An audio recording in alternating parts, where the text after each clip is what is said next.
지금 당장 QLD TQQQ를 사고 싶어서 손이 근질근질하신 분들 계실 겁니다. 그런데 저는 오늘 딱 반대로 말씀드리겠습니다. 지금 당장 사는 것보다 더 먼저 해야 하는 곳이 있습니다. 그곳을 안 가시면 수익은 나도 결국 계좌에서 돈이 안 남습니다. 그 의외의 장소는 멀리 있는 해외가 아닙니다. 도서관입니다. 한강입니다. 집 근처 공원입니다. 그리고 아이와 같이 걷는 동네 골목입니다. 왜 갑자기 투자 영상에서 도서관이냐고요? 레버리지 투자에서 가장 무서운 건 폭락이 아니라 내 마음이 한번 꺾이는 순간입니다. 그 순간에 사람은 뭘 하냐면 강한 자극을 찾습니다. 더 세게, 더 빨리, 더 크게. 그게 QLD TQQQ를 부르는 마음입니다. 그런데 아이 키워보신 분들은 아실 겁니다.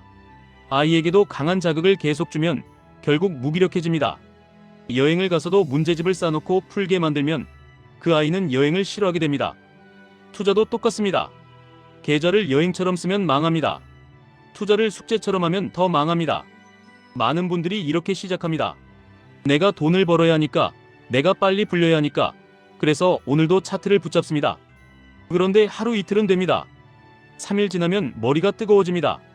일주일 지나면 짜증이 납니다. 한 달 지나면 원래 하려던 원칙은 어디로 갔는지 기억도 안 납니다. 그때 사람이 하는 선택은 늘 같습니다. 급하게 비중을 올리고 급하게 손절하거나 급하게 물타고 급하게 후회합니다. 이 급함이 아이에게는 잔소리로 나오고 투자에서는 매매 중독으로 나옵니다. 여기서 오늘 영상의 핵심한 문장만 먼저 박아두겠습니다. 여행의 행복은 강도가 아니라 빈도입니다. 투자의 행복도 강도가 아니라 빈도입니다. 강도는 뭐냐면 한방입니다. 올인입니다. 한 달에 한 번 대박입니다. 반대로 빈도는 뭐냐면 내가 무너지지 않는 범위에서 자주, 꾸준히 다시 돌아오는 겁니다. 한강이 좋은 이유가 그겁니다. 뉴욕은 멋있지만 자주 못 갑니다. 파리는 근사하지만 자주 못 갑니다. 그런데 한강은 돈이 거의 안 들고 몸만 움직이면 됩니다. 그래서 빈도가 생깁니다. 빈도가 쌓이면 추억이 되고 추억이 쌓이면 관계가 됩니다. 아이와의 관계가 그렇게 만들어집니다. 투자도 결국 관계입니다. 내가 시장을 미워하지 않게, 내가 나를 미워하지 않게 다시 돌아올 수 있게 만드는 관계입니다. QLD TQQQ는 무엇이냐? 나스닥이라는 장기 흐름을 더 크게 타게 해주는 도구입니다. 도구는 잘 쓰면 자전거고 못 쓰면 칼입니다. 자전거도 처음부터 100km를 달리면 무릎이 나갑니다. 처음엔 동네 한 바퀴입니다. 그리고 다시 한 바퀴입니다. 그게 빈도입니다. 아이 여행 이야기로 돌아가 보겠습니다. 초등학생 때 아이와 여행을 많이 다니면 대학생이 되어서도 같이 여행을 간다는 말이 있었습니다. 그 이유는 간단합니다. 어릴 때 같이 했던 시간이 즐거웠기 때문입니다. 즐거운 기억이 있으면 사람은 다시 그 길로 돌아옵니다. 투자도 똑같습니다. 처음 투자 경험이 공포와 수치심으로 남으면 사람은 다시 시장으로 못 돌아옵니다. 처음 투자 경험이 내가 통제할 수 있는 작은 성공, 작은 반복, 작은 회복으로 남으면 사람은 다시 돌아옵니다. 그게 장기 투자의 실력입니다. 종목을 고르는 실력보다 다시 돌아오는 실력입니다. 여기서 많은 분들이 반발하십니다. 아니, 저는 지금 시간이 없습니다. 저는 지금 빚이 많습니다. 저는 지금 빨리 만들어야 합니다. 그 마음 이해합니다. 그런데 아이에게도 똑같이 말할 수 있습니다. 엄마도 바쁘다. 아빠도 피곤하다. 그래도 오늘은 같이 걷자. 이 한 번이 쌓여서 나중에 아이가 중학교가 되어도 대화가 끊기지 않습니다. 투자도 지금 한 번의 규칙이 쌓여서 나중에 시장이 흔들려도 내가 끊기지 않습니다. 그럼 무엇을 하셔야 하느냐? 학원을 끊어라. 해외를 가라. 이런 이야기가 아닙니다. 의외의 장소를 루틴으로 만드셔야 합니다. 도서관 루틴, 한강 루틴, 동네 공원 루틴, 그리고 계좌 루틴입니다. 아이에게 도서관이 왜 좋을까요? 조용합니다. 과자 냄새도 덜합니다. 소비를 덜합니다. 시간이 천천히 갑니다. 그리고 무엇보다 선택지가 많습니다. 이 책을 읽어도 되고 저 책을 읽어도 됩니다. 아이의 자율성이 살아납니다. 그 자율성이 나중에 스스로 공부하는 힘이 됩니다. 투자에서도 똑같습니다. 도서관 같은 투자 환경이 필요합니다. 차트만 들여다보는 카페가 아니라 원칙을 읽고 기록을 남기고 내 감정을 관찰하는 장소가 필요합니다. 그 장소가 어디든 상관없습니다. 중요한 건 내가 그 장소로 자주 가는 빈도입니다. 그리고 아이 여행에서 정말 중요한 포인트가 하나 더 있습니다. 시간은 뺏지 않고 경비만 되는 방식입니다. 즉, 아이의 시간을 존중하는 겁니다. 아침은 같이 먹고 낮에는 각자 하고 싶은 거라고 저녁에 다시 합류합니다. 이 방식이 왜 강력하냐면 아이가 부모에게 끌려다니지 않기 때문입니다. 아이의 선택을 존중해주면 아이는 부모를 싫어하지 않습니다. 그럼 투자에서는 무엇을 존중해야 하느냐? 내 시간을 존중하셔야 합니다. 하루 종일 시장에 끌려다니면 결국 시장이 꼴도 보기 싫어집니다. 그때가 손실보다 더 큰 손실입니다. 시장을 떠나는 순간 복리는 끝납니다. 그래서 저는 QLD TQQQ를 하시는 분들에게 이렇게 권합니다. 매수와 매도의 강도는 낮추고 체크의 빈도는 낮추고 습관의 빈도는 높이십시오. 무슨 말이냐면 계좌를 하루에 10번 보지 마시고 루틴을 일주일에 몇 번은 반드시 하시라는 말입니다. 예를 들겠습니다. 토요일 오전에 아이와 도서관을 갑니다. 그날 도서관에서 아이는 책을 고르고 부모는 조용히 노트를 펴고 한 주를 정리합니다. 이번 주에 돈이 어디로 새는지, 내가 왜 조급해졌는지, 다음 주에 무엇을 하지 않을지 딱 3줄만 적습니다. 그리고 집에 와서 자동이체로 정해진 금액을 투자합니다. 그 투자 금액은 내가 흔들려도 잠을 잘 수 있는 수준이어야 합니다. 그 수준을 지키는 게 아이 시간 존중과 같습니다. 내가 내 마음을 존중해야 오래갑니다. QLD TQQQ를 다루는 실제 원칙도 간단하게 잡아드리겠습니다. 복잡한 척하면서 결국 망하는 패턴이 있습니다. 규칙이 너무 많으면 위기 때 한 개도 못 지킵니다.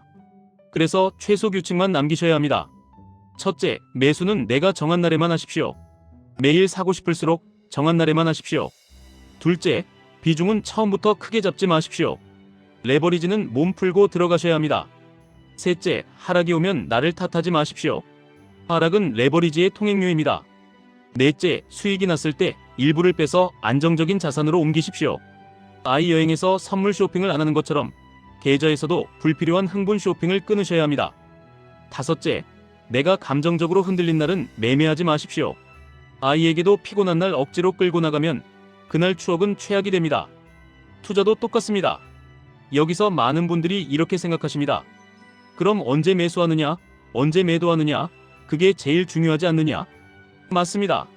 그런데 더 중요한 게 있습니다. 내가 그 규칙을 반복할 수 있느냐입니다. 반복 가능하게 만들려면 여행의 방식처럼 만들어야 합니다. 오전 2-3시간만 보고 쉬고 다시 나가는 구조.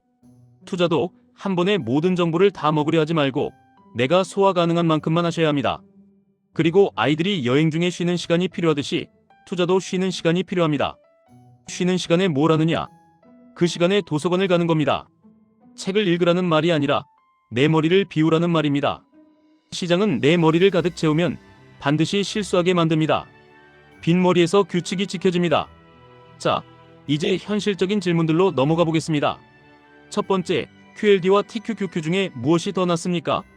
정답은 없습니다. 다만 성향이 있습니다. QLD는 조금 더 완만하고 TQQQ는 더 거칠습니다. 여행으로 치면 QLD는 한강 자전거고 TQQQ는 산악 자전거입니다. 아이와 함께라면 한강이 먼저입니다. 내 멘탈이 아직 약하다면 QLD가 먼저일 수 있습니다. 내가 이미 규칙이 탄탄하고 변동성을 감당할 체력이 있다면 TQQQ를 섞을 수 있습니다. 여기서 핵심은 어느 게 더 좋냐가 아니라 내가 어느 걸로 더 오래 버티냐입니다. 두 번째, 지금 당장 들어가야 합니까? 지금 당장이라는 말이 나올 때가 가장 위험합니다. 아이에게도 똑같습니다. 지금 당장 공부해야 한다. 지금 당장 학원 가야 한다. 그 말이 나올 때 아이는 숨이 막힙니다. 투자도 숨이 막히면 결국 폭발합니다. 그래서 지금 당장 말고 이번 주 안에, 이번 달 안에, 내가 정한 날에 그 정도로 바꾸셔야 합니다. 세 번째, 하락장이 오면 어떻게 합니까? 하락장은 피할 수 없습니다. 레버리지는 특히 더 크게 느껴집니다. 그때 필요한 건 예측이 아니라 약속입니다. 내가 정한 비중, 내가 정한 분할, 내가 정한 현금, 이 약속을 지키는 게 전부입니다. 아이 여행에서도 아이가 피곤하다고 할 때 억지로 끌고 가지 않고 선택을 존중해주는 약속이 있었기 때문에 관계가 이어졌습니다. 시장도 마찬가지입니다. 시장이 피곤하게 굴 때 내가 무리하면 관계가 깨집니다. 조금 물러나고 다시 돌아올 수 있어야 합니다. 네 번째, 아이 교육과 투자 둘 다 잘하려면 어떻게 해야 합니까? 둘 다 욕심을 줄이셔야 합니다. 학원도 여행도 투자도 다 욕심이 과하면 망합니다. 아이에게 남는 건 문제집이 아니라 추억입니다. 계좌에 남는 건 매매가 아니라 원칙입니다. 추억은 빈도로 만들고 원칙도 빈도로 만듭니다. 마지막으로 오늘 영상의 결론을 아주 간단히 정리하겠습니다. 아이에게 지금 꼭 가야 할 곳이 있다면 그건 학원이 아니라 함께 시간을 보내는 장소입니다. 도서관, 한강, 동네 공원, 자주 갈 수 있는 곳입니다. 투자도 똑같습니다. 지금 꼭 가야 할 곳은 종목 추천방이 아니라 내가 다시 돌아올 수 있는 루틴입니다. QLD TQQQ는 그 루틴 위에서만 여러분을 살려주는 도구가 됩니다. 루틴 없이 잡으면 여러분을 흔드는 도구가 됩니다. 여러분, 투자는 원금 손실이 날 수 있고 최종 판단은 본인에게 있습니다. 하지만 한 가지는 확실합니다. 강도에 중독되면 무너지고 빈도를 설계하면 살아남습니다. 아이와의 여행도 여러분의 계좌도 지금이 마지막 기회일 수 있습니다. 졸업하면 늦습니다. 아이도 계좌도 그 전에 즐거운 추억과 규칙을 만들어 두셔야 합니다. 지금까지 1분 투자 하이젠버그였습니다.